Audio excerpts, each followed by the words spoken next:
جو خواجہ معین الدین چشتی اجمیری نے، راجستھان والے اجمیری نے، انہوں نے بختیار کاکی ہے نا، بختیار کاکی کے پاس وہ خطوط لکھے تھے، ان میں اسی رسالوں میں، انہی خطوں میں ایک خط یہ بھی تھا کہ ایک دفعہ جبریل امین نے نبی کریم صلی اللہ علیہ وسلم سے پوچھا کہ حقیقت تو چیست، کہ اے محمد صلی اللہ علیہ وسلم آپ کی حقیقت کیا ہے؟ تو انہوں نے کہا حقیقت میری معلوم کرنی ہے تو کل جب وہی لینے آنا تو پردہ اٹھا کے دیکھنا۔ جب وہی لینے گئے تو وہی جب مل گئی تو پردہ اٹھا کے دیکھا تو کہا وہاں محمد صلی اللہ علیہ وسلم بیٹھے ہوئے تھے۔ استغفر اللہ، عرش پہ اللہ، وہاں محمد صلی اللہ علیہ وسلم بیٹھے ہوئے تھے۔ تو جبریل نے کہا من کا و الیک یا محمد صلی اللہ علیہ وسلم، اے محمد آپ ہی وہی دیتے ہو اور یہ وہی آپ ہی کے پاس پہنچ رہی ہے۔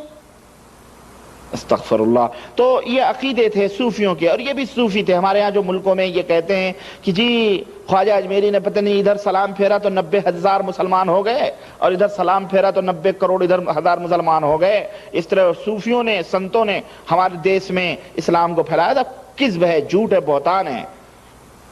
یہ تو 5ویں، 6ٹھی اور 7ویں صدی ہجری کے لوگ تھے جو پہنچے ہیں وہاں پر اور خرافات پہنچائے۔ اسلام تو حضرت عمر فاروق اعظم کے دور ہی میں، حضرت عمر فاروق اعظم کے دور ہی میں اسلام بامبے کے قریب تھانہ اور کلیان اور اس طرح سے تھانہ اور کلیان اور اسی طرح سے کراچی کے بارڈر پر پہنچ چکا تھا جناب علی۔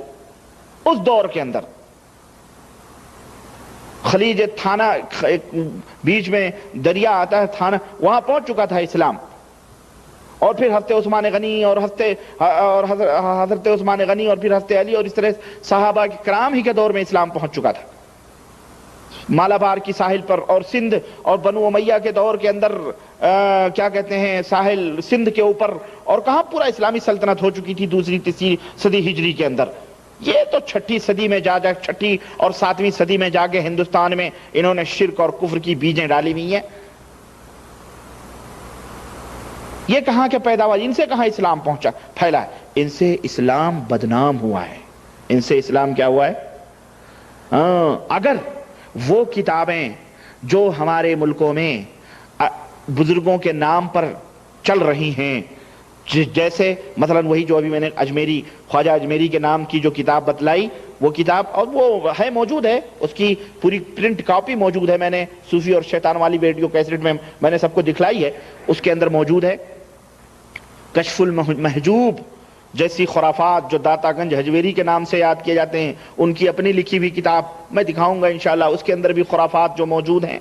اگر یہ عقیدے رکھنے والے یہ عقیدے وہ رکھتے تھے اور یقیناً یہ ان کی کتابیں ہیں، اگر یقیناً ان کی یہ کتابیں ہیں تو ہم تحریر دیکھ کر کے یہ حکم لگاتے ہیں یہ کسی مسلمان مومن کی تحریر نہیں بلکہ یہ کافر اور مشرک کی تحریر ہے۔